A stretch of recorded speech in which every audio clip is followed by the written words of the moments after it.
Hello my dear friends. तो कैसे हो आप लोग।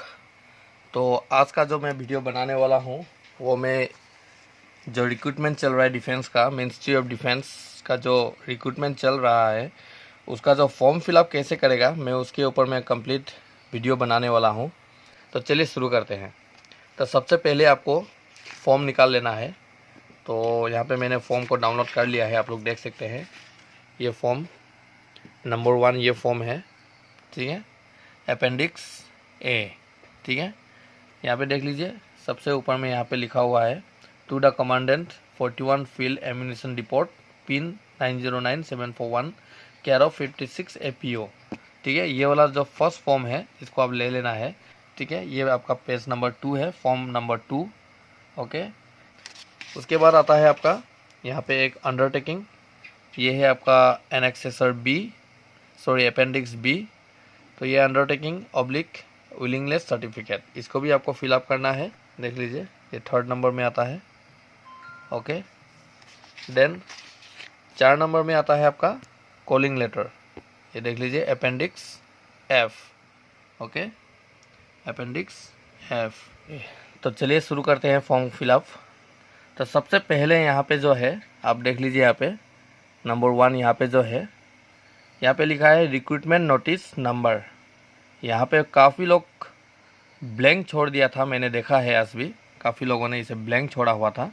तो यहाँ पे आपको रिक्रूटमेंट नोटिस नंबर जो है आपको नोटिफिकेशन में ही मिल जाता है, वहाँ से आपको उठा के यहाँ डाल देना है। आप लोगों को वहाँ नहीं देखने से भी हो जाएगा, मैं यहाँ पे बता देता हूँ क्या लिखना है। देख लीजिए 01/41/2021 ये आपको लिखना है, सबके लिए सेम है, ठीक है। देन नंबर 2 में जो आता है यहाँ पे देख लीजिए नंबर 2 पॉइंट्स जो है पोस्ट अप्लाइड फॉर, मतलब आप किस पोस्ट के लिए अप्लाई कर रहे हो, ठीक है।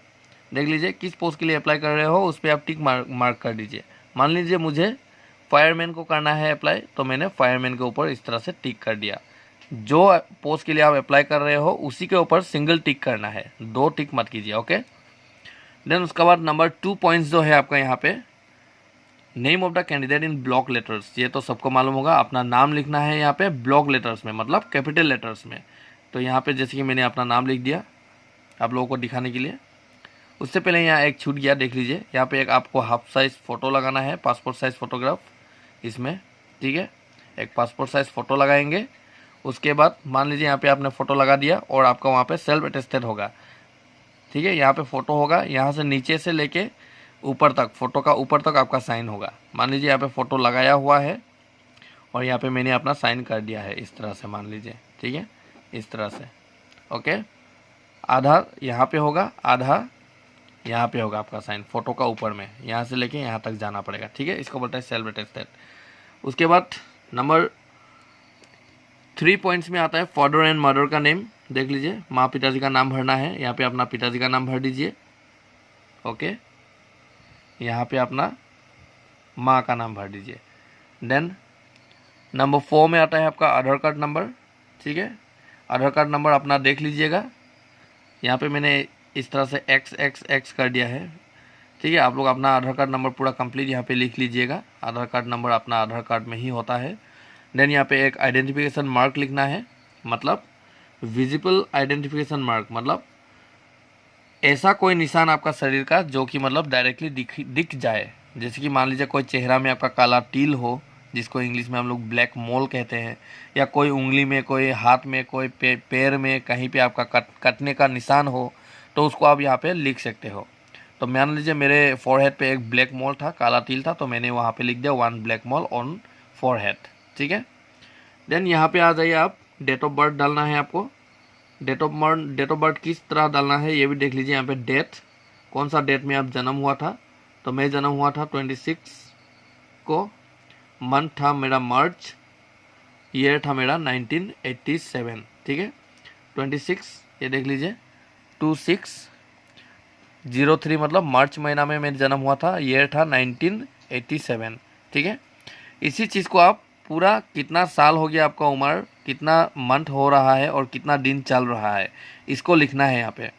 तो इसको किस तरह से आप कैलकुलेट करके निकालेंगे, इसको मैं आपको अभी डायरेक्टली गूगल में दिखा देता हूँ, देख लीजिए। तो डियर फ्रेंड्स, आपको अपना एज को कैलकुलेट करने के लिए आपको गूगल पे आ जाना है। गूगल पे आप सर्च कीजिए age calculator, AGE age calculator, CALCULATOR, age calculator लिख के आप अपना सर्च कर दीजिए। सर्च करने के बाद यहाँ पे नंबर 1 पे देख लीजिए एज कैलकुलेटर आ गया, www.calculator.net। इसको आप क्लिक करेंगे। इसको क्लिक करने के साथ ही देखिए हमें डेट ऑफ बर्थ आ गया है। तो नंबर 1 में आप यहाँ पे अपना डेट ऑफ बर्थ डाल दीजिए। जैसे कि मंथ जो है मेरा मार्च है, डेट जो है यहाँ पे स्क्रॉल करके नीचे जाएंगे 26 है, और ईयर जो है 1987। नीचे आपको कुछ नहीं करना है, डायरेक्टली कैलकुलेट कर देना है। यहाँ पे देख लीजिए आपका आ गया है। ये देख लीजिए रिज़ल्ट जो दिया है आपका 34 ईयर्स 3 मंथ्स 18 डेज़। तो इसी को आपको लिख देना है यहाँ पे। तो आप लोगों ने देख लिया मेरा जो वहाँ पे एज कैलकुलेटर में मैंने अपना एज को कैलकुलेट किया, तो मेरा 34 ईयर्स निकला। महीना चल रहा है मेरा 3 मंथ्स एंड 18 डेज़।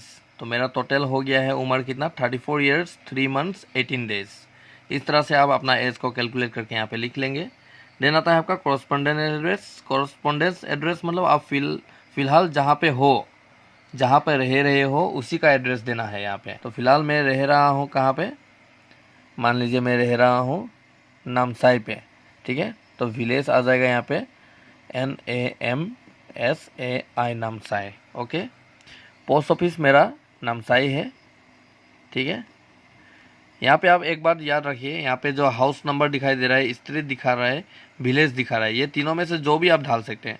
मान लीजिए आपको हाउस नंबर याद है, तो आप सिंपल इसमें हाउस नंबर को क्लिक कीजिए और इसको मत लिखिए और इसको भी क्लिक भी मत कीजिए। तो यहाँ पे आप क्या हो जाएगा, हाउस नंबर में मान लीजिए E34, ये आपका वोटर ID कार्ड का पीछे में लिखा रहता है, ठीक है। तो इस तरह से आप लिख सकते हैं। मान लीजिए आपको ये हाउस नंबर नहीं लिखना है, आपको विलेज ही लिखना है, तो आप विलेज के ऊपर क्लिक कीजिए और इसे मत लिखिए और आपको यहाँ पे डायरेक्टली लिखना क्या है, नामसाई। ओके, इस तरह से आप लिख सकते हैं। या तो आप ये दोनों को भी लिख सकते हैं, दोनों को क्लिक कर दीजिए, या में आप हाउस नंबर लिख दीजिए, कोमा देके आप नामसाई, दोनों को क्लिक करके। ओके, हाउस नंबर भी लिख सकते हैं, नामसाई भी लिख सकते हैं। तो पोस्ट ऑफिस जो है मेरा नामसाई है, डिस्ट्रिक्ट भी मेरा नामसाई है। आपका जो डिस्ट्रिक्ट होगा आप लोग वही लिखिएगा, ठीक है। स्टेट हो गया Arunachal Pradesh, ARUNACHAL, Arunachal PRADESH। Pin code हो गया 792105। ओके, तो देख लिया आप लोगों ने। कॉरस्पॉन्डेंस एड्रेस जहाँ पे आप रहते हो फिलहाल एट प्रेजेंट, वहीं का एड्रेस दीजिए, वहीं पे आपका कॉल लेटर आ जाएगा। देन आपका आता है परमानेंट एड्रेस। आपका परमानेंट एड्रेस जो भी है आप वो यहाँ पे डाल सकते हैं। जैसे कि मेरा जो परमानेंट और प्रेजेंट एड्रेस दोनों सेम है, तो इसलिए मैं अपना यहीं का डाल देता हूँ। जैसे कि हाउस नंबर हो गया मेरा E34, कोमा देके विलेज है मेरा Namsai. Okay, then post office हो गया मेरा नामसाई, डिस्ट्रिक्ट भी हो गया मेरा नामसाई, स्टेट हो गया अरुणाचल प्रदेश, ARUNACHAL, अरुणाचल प्रदेश, ठीक है। पिन कोड हो गया मेरा 79210, सॉरी 3 है, तो मैं यहाँ पे 3 कर देता हूँ। ओके, देन आता है आपका क्वालिफिकेशन। यहाँ पे एजुकेशन क्वालिफिकेशन डालना है आपको, ठीक है। तो आप एजुकेशन क्वालिफिकेशन आपका निर्भर करता है पोस्ट के ऊपर में। मान लीजिए आप JOA के लिए अप्लाई कर रहे हैं, तो इसके लिए आपको रिक्वायरमेंट है क्लास 12, ठीक है। मान लीजिए आप मटेरियल असिस्टेंट के लिए अप्लाई कर रहे हैं, तो उसके लिए आपका रिक्वायरमेंट है ग्रेजुएशन। और बाकी जितना भी यहाँ पे है, मजदूर हो गया, फायरमैन हो गया, MTS हो गया, सफाई वाला हो गया, ये सब क्या हो गया, क्लास 10 लेवल का है, ठीक है। तो आप जो पोस्ट अप्लाई किया है और उसमें जो आपका एजुकेशन मांगा है उसी को आप यहाँ पे फिलअप करना है। मान लीजिए आपने फिलअप कर दिया फायरमैन के लिए, ठीक है। आपने यहाँ पे टिक लगाया था किसके लिए, फायरमैन, ठीक है। तो फायरमैन के लिए 10 रिक्वायरमेंट है आपका, क्लास 10 पास होने का से हो जाएगा। तो यहाँ पे आप नंबर 1 में लिख दीजिए एजुकेशन क्वालिफिकेशन 10th, यहाँ पे 10th लिख दिया। कौन सा स्कूल से आप पास किया है, मान लीजिए मैंने government higher secondary school Namsai से पास किया, ठीक है। तो यहाँ पे मैंने लिख दिया नेम ऑफ द स्कूल या कॉलेज में लिख दिया मैंने government higher secondary school Namsai, okay. Then name of the board, government higher secondary school ये CBSE एफिलिएटेड है, तो इसमें नेम ऑफ द बोर्ड या यूनिवर्सिटी क्या हो जाएगा, CBSE central board of secondary education. Total marks मुझे कितना मिला था क्लास 10 में, मान लीजिए मुझे टोटल मार्क्स जो होता है 500 होता है, 500 में मुझे मिला था मान लीजिए 300, ओके। तो मेरा परसेंटेज क्या आएगा यहाँ पे देख लीजिए। टोटल मार्क्स आपको मतलब टोटल मार्क्स तो ऐसे तो आपको कितना मिला मतलब क्लास 10 में, ठीक है। जैसे कि 500 टोटल मार्क्स होता है, उसमें से आपको कितना मिला, जैसे कि मुझे 500 में out of 500 I have secured 300, okay. 300 को आप अभी यहाँ पे परसेंटेज भी लिखना है, ठीक है।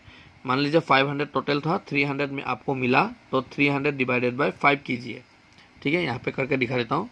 300 परसेंटेज कैसे निकालेंगे आप अपना, 300 डिवाइडेड बाय 5, ठीक है। 5 6 30, तो आपका परसेंटेज कितना आया 60%, ओके, ठीक है। तो यहाँ पे लिख दीजिए आप 60%, ओके। तो आपका फायरमैन के लिए आपका क्या रिक्वायरमेंट था, क्लास 10 था, आपने क्लास 10 का मार्कशीट यहाँ पे आपका डिटेल्स जो यहाँ पे लिख दिया है, तो इसमें और दूसरा कुछ लिखने का ज़रूरत नहीं है। मान लीजिए आप JOA के लिए अप्लाई किया था, ठीक है, तो यहाँ पे आपको क्लास 12 का भी देना पड़ेगा, ठीक है, क्योंकि जो JOA है उसके लिए क्लास 12 भी ज़रूरी है, ठीक है। तो ठीक उसी तरह से आप यहाँ पे क्लास 12 लिख दीजिए। 3 दिया है, 1 2 3, क्योंकि यहाँ पे ग्रेजुएशन लेवल तक अप्लाई कर सकते हैं, ठीक है। 10 के लिए ये सारा पोस्ट हो गया, और ये 12 के लिए हो गया, ये ग्रेजुएशन के लिए हो गया। मान लीजिए आप इसको अप्लाई कर रहे हैं मटेरियल असिस्टेंट, तो ये नंबर 3 पे आपको क्या लिखना पड़ेगा, यहाँ 3 बॉक्स दिया हुआ है, देखिए 1 2 3, मैंने थोड़ा वो कर दिया, बीच का वाला छोड़ दिया मैंने, इसलिए आप यहाँ पे 1, यहाँ पे 2, यहाँ पे 3 लिख सकते हैं, ठीक है। मैंने यहाँ लिख दिया, कोई बात नहीं, आप लोग यहाँ पे लिखिए 1 2 3। तो यहाँ पे 10 का दे दीजिए, यहाँ पे 12 का दे दीजिए, और यहाँ पे ग्रेजुएशन का दे दीजिए। 12 और ग्रेजुएशन का तभी देना है जब आप लोग ये पोस्ट दोनों अप्लाई करेगा। अगर नहीं कर रहे, यहाँ से कहीं कुछ अप्लाई कर रहे, तो सिर्फ 10 का देने से हो जाएगा। और मान लीजिए आप ये JOA LDC को भी अप्लाई कर रहे हैं, तो आपको यहाँ 12 का भी देना पड़ेगा। मान लीजिए आप MA को अप्लाई कर रहे हैं मटेरियल असिस्टेंट, तो आपको 10 12 और ग्रेजुएशन तीनों को यहाँ देना पड़ेगा, ठीक है, ओके। तो यहाँ पे आगे नहीं करने से भी हो जाएगा, क्लियर हो गया। तो अभी हम लोग चलते हैं नेक्स्ट फॉर्म की तरफ, फॉर्म नंबर 2। तो अभी हम लोग आ गए हैं फॉर्म नंबर 2 में, ठीक है। ये देखिए सीरियल नंबर वहाँ पे 10 में ख़त्म हुआ था, यहाँ 11 आ गया, ओके। अगर आप जनरल कैंडिडेट है तो आप यहाँ पे सिंपली क्लिक कर दीजिए जनरल पे। पॉइंट्स नंबर 12 एंड 13 को आप लोग छोड़ दीजिए, ठीक है। यहाँ पे जो एक्स सर्विसमैन है 12 में वही भरेंगे, 13 में जो फिजिकली हैंडीकैप है वो भरेंगे। 14 नंबर में पूछा है whether registered with any employment exchange. आप एम्प्लॉयमेंट एक्सचेंज जो मतलब गवर्नमेंट ऑफिस होता है, एक एम्प्लॉयमेंट ऑफिस होता है, वहाँ पे जो एक रजिस्ट्रेशन कराता है एम्प्लॉयमेंट एक्सचेंज में, ठीक है। तो अगर वो वहाँ पे आप अपना रजिस्ट्रेशन किया है तो येस कीजिए और अपना एम्प्लॉयमेंट नंबर नीचे यहाँ पे मेंशन कर दीजिए, ठीक है। अगर आपने एम्प्लॉयमेंट एक्सचेंज कार्ड नहीं बनाया तो डायरेक्टली यहाँ पे आप नो कर सकते हैं। देन नंबर 15 में आता है वेदर एम्प्लॉयड इन सेंट्रल गवर्नमेंट सर्विस। अगर आप सेंट्रल गवर्नमेंट में कहीं काम कर रहे हैं तो आप यस कीजिए, नहीं तो नो कर दीजिए। तो मैं कहीं भी जॉब नहीं कर रहा हूँ तो मैं नो कर देता हूँ, ठीक है। तो यहाँ तक क्लियर हो गया। यहाँ पे आप जनरल कैंडिडेट है तो यहाँ पे टिक कर दिया, ST है तो यहाँ, ठीक है। देन आपका 12 नंबर 13 नंबर छोड़ दीजिए ब्लैंक, 14 नंबर में आप कर दीजिए नो, 15 में भी नो कर दीजिए, ठीक है। अगर 14 नंबर आपका येस होता है तो आप येस भी कर सकते हैं, और एम्प्लॉयमेंट नंबर, रजिस्ट्रेशन नंबर और एम्प्लॉयमेंट ऑफिस का नाम लिख दीजिए, ठीक है। उसके बाद यहाँ पे जो आया है आपका फिर डिक्लेरेशन, ये आप पढ़ लीजिए। उसके बाद यहाँ पे अपना जो डेट में आप सबमिट करेंगे पोस्ट ऑफिस में, उसका डेट लिख दीजिए और प्लेस लिख दीजिए। मान लीजिए मैं कल 14 है तो 14 को ही जमा करूँगा, तो यहाँ पे मैं 14/07/2021 लिख देता हूँ। प्लेस है मेरा नामसाई, तो मैं यहाँ पे नामसाई लिख दिया और यहाँ पे सिग्नेचर सिंपली कर दीजिए इस तरह से घुमा के कुछ भी, ठीक है, इस तरह से सिग्नेचर कर दिया। तो ये फॉर्म नंबर 2 भी आपका हो गया। देन आता है आपका थर्ड फॉर्म जो है आपका अपेंडिक्स बी। ये है एक अंडरटेकिंग विलिंगनेस सर्टिफिकेट, ठीक है। तो यहाँ पे नंबर 1 पे लिखना है आई श्री, मैं लड़का हूँ इसलिए श्री, श्रीमती, कुमारी, आप लोग जो भी लिख लीजिए। यहाँ पे अपना नाम होगा, जैसे कि ये हो गया, ठीक है, अपना नाम आ गया यहाँ पे, ओके। उसके बाद आपका पिताजी का नाम, मैं अपना पिताजी का नाम लिखना चाहता हूँ यहाँ पे। अगर लड़की है, यहाँ पे किसी लड़की का नाम आया है, कोई लड़की अप्लाई कर रहा है, तो यहाँ पे कुमारी को टिक करके अपना नाम लिखेंगे, ठीक है, लड़की होने से, और डॉटर ऑफ को इस तरह से क्लिक करेंगे। तो मैं लड़का हूँ इसलिए मैं अपना पिताजी का नाम लिखूँगा, सन ऑफ, SON, सन मतलब मैं किसका बेटा हूँ, सन ऑफ श्री, ये हो गया मेरा पिताजी का नाम, ठीक है। तो इस तरह से पिताजी का नाम फर्स्ट में हो गया आपका अपना नाम, सेकंड में पिताजी का नाम। उसके बाद आप कौन से गांव से बिलोंग करते हो, कौन से जगह से, जैसे कि मैं नामसाई से हूँ तो मैं नामसाई लिख दिया अपना, ठीक है, ओके। इतना हो गया। देख लीजिए अपना नाम, पिताजी का नाम, देन कौन सा गांव से हो आप, कौन सा जगह से हो, ठीक है, मैं नामसाई से हूँ। देन यहाँ पे आप डेट लिख दीजिए, फिर वही है जिस दिन को आप जमा करेंगे उस दिन का डेट। प्लेस हो गया, डेट फिर से यहाँ पे लिख देता हूँ मैं, 14 को मैं जमा करूँगा, 07/2021 प्लेस नामसाई। यहाँ पे सिग्नेचर आ जाएगा, फिर से इस तरह से सिग्नेचर कर दीजिए और नीचे पे अपना नाम लिख लीजिएगा, SUBHASH बरुआ, ठीक है। यहाँ पे नाम आ जाएगा, यहाँ पे सिग्नेचर आ जाएगा। ये आपका अंडरटेकिंग हो गया कंप्लीट। देख लीजिए, इसे भी निकाल के साइड में कर देता हूँ। देन लास्ट में आ जाता है बहुत ही इंपॉर्टेंट आपका कॉल लेटर। ये जो कॉल लेटर है ये वापस से आप ही के पास आने वाला है इन फ्यूचर, तो इसलिए इसको अच्छा से सबसे पहले यहाँ पे देख लीजिए, index number to be left blank, इसको खाली ही छोड़ देना है, आपको कुछ नहीं करना है। और यहाँ पे देख लीजिए, यहाँ पे लगभग कुछ करना ही नहीं है कॉल लेटर पे, बस यहाँ पे एक आपका फ़ोटो लगा लीजिए, सेल्फ अटेस्टेड होगा। यहाँ पे फ़ोटो आप यहाँ पे फ़ोटो अपना चिपका दीजिए और यहाँ से साइन शुरू करके फ़ोटो का ऊपर तक इस तरह से कर दीजिए, ठीक है। ये हो गया आपका फ़ोटो। देन यहाँ पे आप अपना एड्रेस लिखेंगे, self address and communication address to be enrolled by candidates. Candidates अपना एड्रेस लिखेंगे यहाँ पे, ठीक है। तो अपना एड्रेस कैसे लिखेगा, मान लीजिए ये देख लीजिए, TO2SUBHASH Subhash BARUAS care of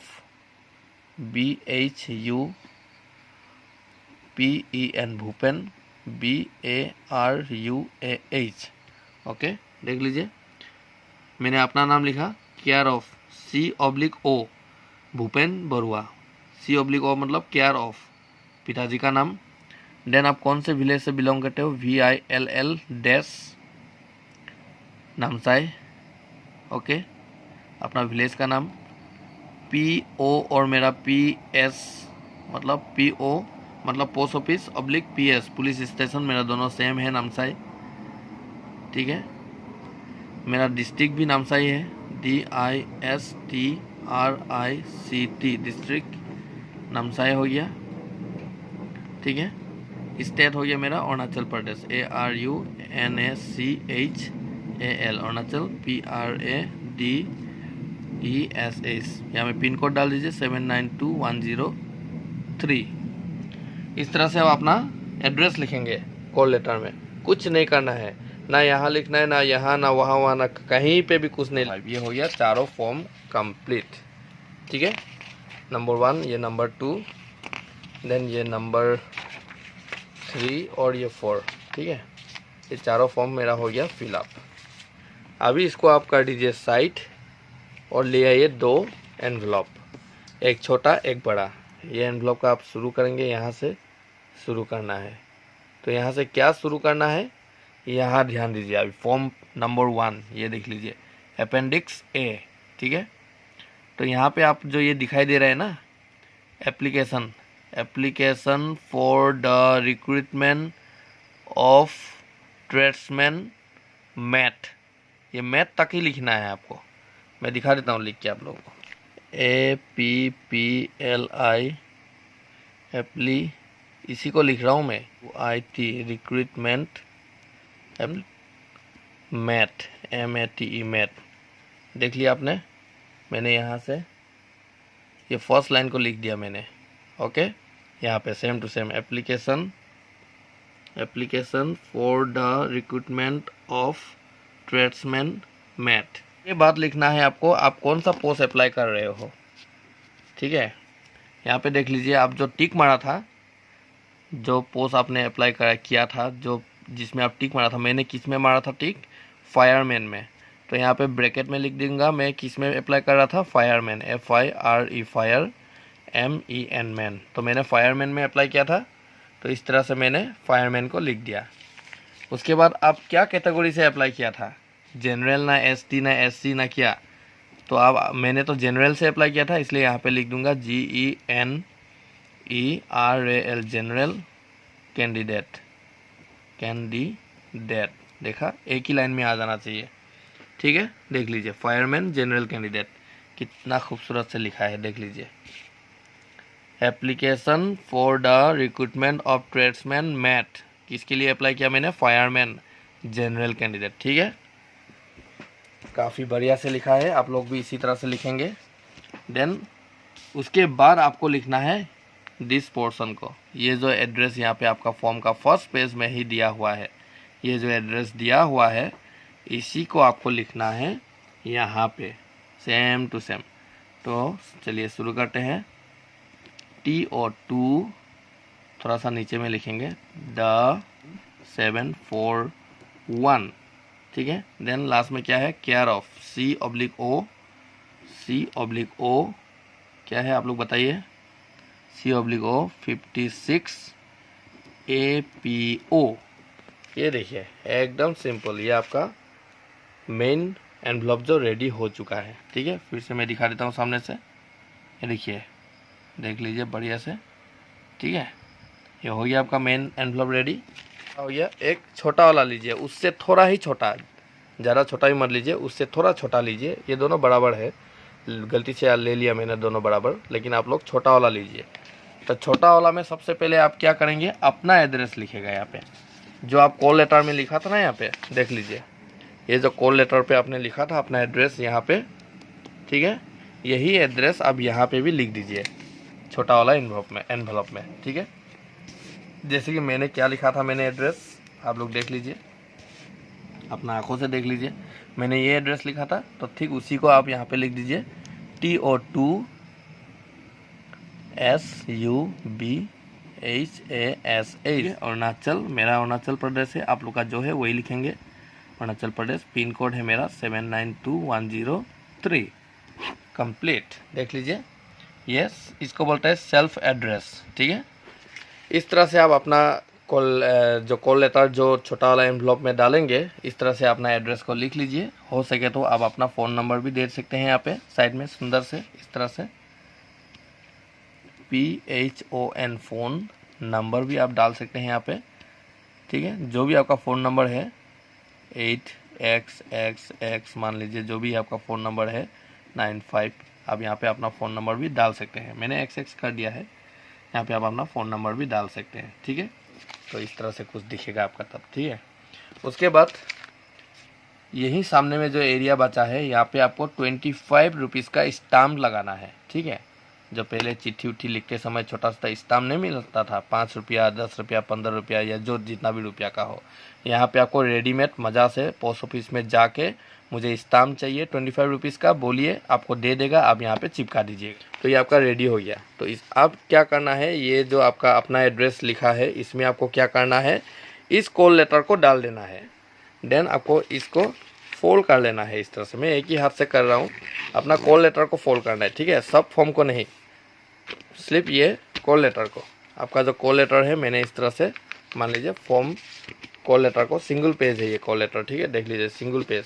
तो इसको मैंने कर लिया इस तरह से फोल्ड करने के बाद आपको जो जिस एनवलप में आप अपना एड्रेस लिखा था उस एनवलप में इसको डाल दीजिए।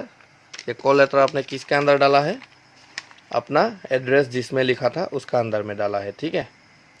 तो इसको इस तरह से डाल के यहाँ पे 2 कॉपी हाफ फ़ोटो आपका यहाँ पे और डाल दीजिए। आपका जो एड्रेस जिस पे आपका लिखा है, जहाँ पे कॉल लेटर डाला है, वहाँ पे 2 कॉपी हाफ फ़ोटो भी डाल दीजिए और डाल के इसको डायरेक्ट सील कर दीजिए, पैक कर दीजिए, डायरेक्ट गम से चिपका दीजिए इसको, ठीक है। यह कॉल लेटर हो गया रेडी। मैं यहाँ पे साइड पे रख देता हूँ। और ये जो मेन फॉर्म था आपका, मेन एनवलप जो था, जिसमें ये देखिए लिखा हुआ था आपका एड्रेस जहाँ पे आप भेजेंगे, वहाँ पे क्या करना है, ये 3 फॉर्म बच गया ना, अभी 4 था आपका पास टोटल, तो आपका पास 3 बच गया अभी। ये अंडरटेकिंग हो गया लास्ट में, ये फॉर्म नंबर 2, ये 1। ये 3 फॉर्म को आपको क्या करना है, मेन पैकेट में डाल देना है, ये वाला पैकेट में डाल देना है, ठीक है। इसमें साथ में इसमें आपको अपने डॉक्यूमेंट को भी डाल देना है, ठीक है। डॉक्यूमेंट क्या क्या डालना है वो आप मेरा वीडियो को देख लीजिए, वो वीडियो मैं पहले ही बना चुका हूँ, उसमें क्या क्या डॉक्यूमेंट चाहिए उसको भी आप इसका साथ अटैच कर दीजिए, ठीक है। उसके बाद एक मेडिकल सर्टिफिकेट होता है, वो फ़िलहाल मेरा पास अभी नहीं है, वो आपको मेडिकल से मिल जाएगा।